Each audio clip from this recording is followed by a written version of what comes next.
السلام علیکم، میں محمد ویس نیوز ٹریک چینل پر آپ کا استقبال کرتا ہوں۔ دوستو، آج ہم رمضان کی بات کریں گے۔ رمضان کے مہینے میں کیا کچھ ہوتا ہے اور اس کے بارے میں بات کریں گے۔ اس کے لیے ہمارے ساتھ موجود ہیں اسرار احمد صاحب۔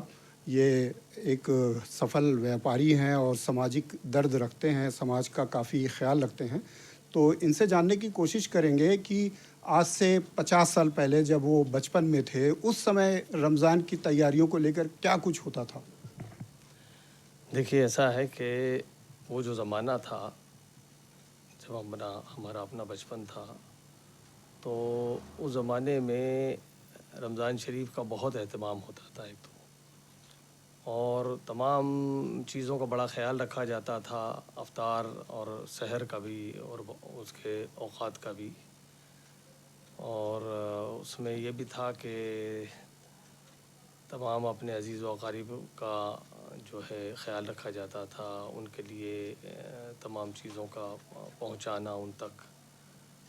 تو یہ سب چیزیں ہوتی تھی، اور ظاہر سی بات ہے کہ وہ آج کے مقابلے میں کافی بہتر ہوتا تھا اس زمانے میں۔ شہری کو لے کر کے، جگانے کو لے کر کے، آج تو لاؤڈ اسپیکر ہے، مسجدوں سے لوگ اعلان کرتے ہیں، سائرن بجاتے ہیں۔ اس سمے کیا تھا سسٹم؟ کیسے لوگ اٹھتے تھے؟ اس زمانے میں یہ تھا کہ مختلف لوگ آیا کرتے تھے، وہ جو ان کو کچھ خاص ان کے لیے لفظ ہوا کرتا تھا، جس کے نام سے ان کو پکارا جاتا تھا، تو وہ آتے تھے اپنا، اور وہ آواز لگایا کرتے تھے۔ اور کچھ لوگ ایسے تھے کہ جو کچھ نظم پڑھتے تھے، کچھ لوگ نعت پڑھتے تھے، اور وہ ہر ایک کو کے نام سے وہ پکارا کرتے تھے۔ تو آج وہ سب چیزیں تو نہیں ہیں، وہ تو بہت چینج آ گیا اس میں تو۔ اچھا، افطار میں کیا ہوتا تھا؟ افطار میں تو جو کیسے ہے، لوگوں کو پتہ لگتا تھا کہ افطار کا وقت ہو گیا؟ کچھ افطار کے لیے تو پہلے گولے داغے جاتے تھے، اور پھر وہی اذان کے جو نظم تھا وہی ہوتا تھا اس میں۔ یہ سب جیسے دہلی میں تو سائرن کا رواج ہے، لیکن ہم نے اپنے بچپن میں دیکھا کہ وہ گولے داغے جاتے تھے، اور میناروں سے اس کی اگر کچھ دور کا معاملہ ہوتا تھا، آواز نہیں پہنچی تھی، وہ میناروں کی روشنی سے اپنا روزہ افطارتے تھے۔ یہ تھا وہ۔ اچھا، تو اب آپ ماحول میں کیا فرق پاتے ہیں؟ پہلے کے ماحول میں اور اب کے ماحول میں کیا فرق پاتے ہیں؟ اب دیکھیے، یہ چونکہ یہ زمانہ جو ہے بہت زیادہ کمرشلائز ہو گیا ہے، تو اب وہ لوگوں کے پاس نہ تو اتنے وقت رہے کہ لوگ ایک دوسرے کے پاس جائیں اور ان کے ساتھ افطار کریں، یا لوگ اپنے گھروں پہ بلائیں۔ اب ایک رسم رہ گئی ہے کہ وہ بچوں کا روزہ ہوتا ہے، اور ان کے لیے روزہ کشائی کے لیے ان کو لوگوں کو بس بلایا جاتا ہے۔ باقی تو ایسا کچھ بھی نہیں، ورنہ تو پہلے تو یہ تھا کہ اپنے اطراف میں جو گھر ہوا کرتے تھے، ہر ایک کے ہاں کچھ افطار بھیجا جاتا تھا۔ اب وہ سب چیزیں معدوم ہوتی جا رہی ہیں۔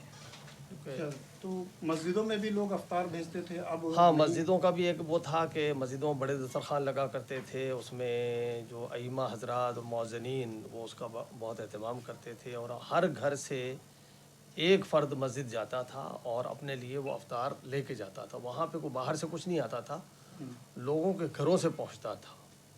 اور کوئی سفیر آ گئے، کوئی راہگیر ہو گئے، تو ان کے لیے بھی کھانے کا انتظام کیا جاتا تھا۔ یہ تھا۔ تو ایسے میں آپ کیا مس کر رہے ہیں پہلے کے رمضان کے دنوں میں اور اب کے رمضان کے دنوں میں؟ ایسا کیا ہو رہا ہے جو مس ہو رہا ہے؟ آپ کو لگ رہا ہے کہ اب ایسا دیکھیے، ہونا چاہیے مس تھا، تو ہو نہیں ہونے رہا؟ کی بات یہ ہے کہ اب اتنا وقت لوگوں کے پاس نہیں رہا، لوگ بہت مصروف ہو گئے ہیں۔